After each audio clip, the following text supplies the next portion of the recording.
안녕하세요. 고품격 식당 방송 먹는 장사로 먹고 살기. 오늘은 새롭게 한번 시작해 보겠습니다. 자, 오늘은 이렇게 저희 사무실에 스튜디오를 만들어 놓고 한번 진행해 보려고 하는데요. 제가 옛날에 팟캐스트 할 때 이런 식으로 한번 했었거든요. 그때 출연했었던 분도 여기 오늘 오셨는데 긴장하지 마시고 이렇게 한번 시도해보고 여러분들과 한번 소통할 수 있는 그런 시간을 한번 가져볼까 합니다. 자, 이제 주제는요, 저희 네이버 카페 식당 성공에 올라온 그 질문들을 위주로 질문에 대한 답변을 다는 식으로 한번 해보겠습니다. 이제 각자 의견을 말해주는 거죠. 정답은 없으니까. 네이버 카페 식당 성공에 오시면요, 여러 고수들과의 어떤 그런 소통도 가능하고, 식당을 성공시키고 싶은 그 식당 업자들이 모여 있기도 하지만 식당을 성공시켜 주려고 도와주시는 그런 업체들도 많이 들어와 있습니다. 그래서 네이버 식당 성공에 방문하셔가지고 가입하시고 거기서 소통을 많이 하시면 될 것 같습니다. 식당을 만들고 싶으세요? 식당을 살리고 싶으세요? 식당을 바꾸고 싶으세요? 그럼 식당 성공회로 오세요. 식당을 성공시키는 곳 식당 성공회입니다. 근데 오늘 아침에 오자마자 그 김전 대표 또 식당에 사고가 났다면서요? 네네. 무슨 사고가 났어요? 부끄러운 얘기지만 네. 그 철수세미를 손님이 반은 건졌는데 반은 삼키셨다고 그래가지고 식도에 그 스크래치가 나셨다고 그럽니다. 따끔따끔하다고 찾아오셨더라고요. 그래서 보험 처리하니까 걱정하지 마시고 천천히 치료 받으시라. 그랬더니 한 열흘을 받으셨습니다. 아니 철수세미는 어디서 나온 거야? 우리가 그 돌솥 비빔밥을 해요. 네. 비빔밥이 밑바닥에 딱 달라붙잖아요. 그래가지고 그거를 닦는 데는 철수세미만한 게 없잖아요. 아니 근데 한 가지 질문 있어요. 현장에서 철수세미가 나왔어요?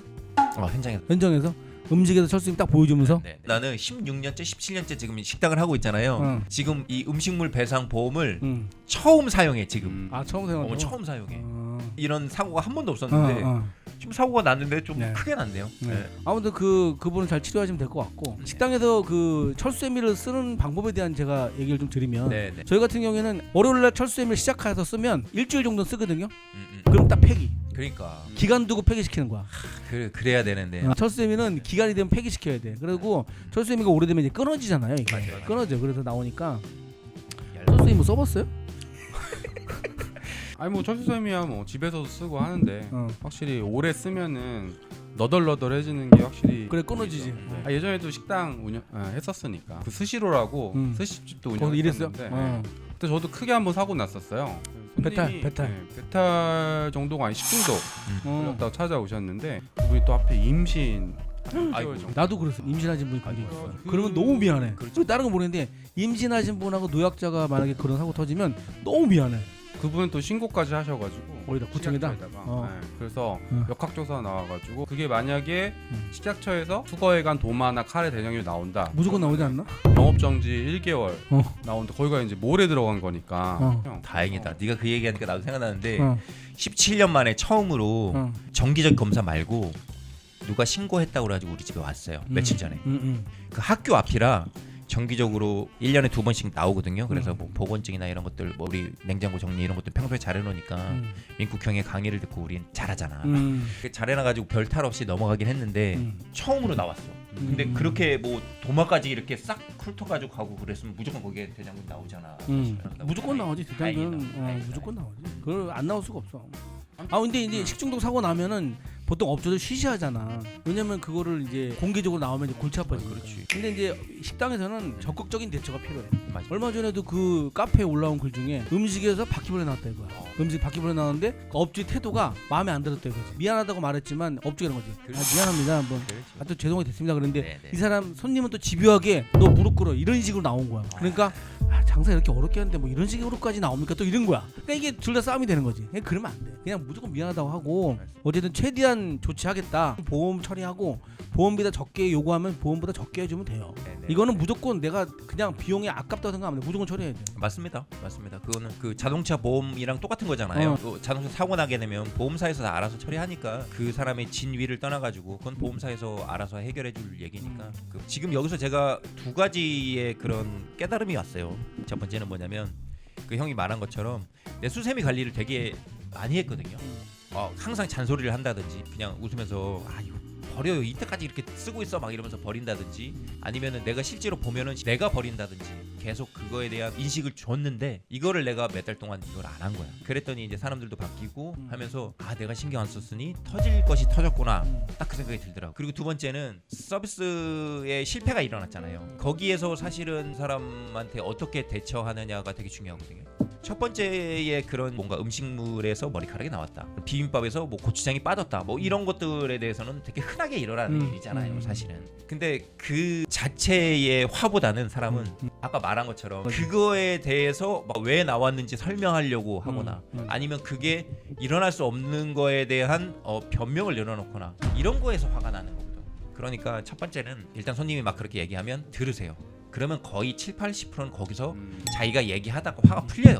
아니 내 엄마 아버지를 죽인 그쵸. 원수도 아니고 공감을 하면서 계속 들어주시고 만약 거기서도 풀리지 않는다, 내가 죄송한 마음을 담아서 죄송한 표정, 죄송한 말투, 죄송한 제스처를 쳐가면서 죄송하다는 사과를 계속 해주시면 거기서도 또 풀리고, 만약 그게 안 된다고 하면 내가 해줄 수 있는 것, 내가 해줄 수 있는 보상 그거를 설명해 주시고 그 정도 되면 어느 정도 이제 기간이 지나가지고 자기 화가 아까 머리 끝까지 있던 거에서 좀 풀렸잖아요.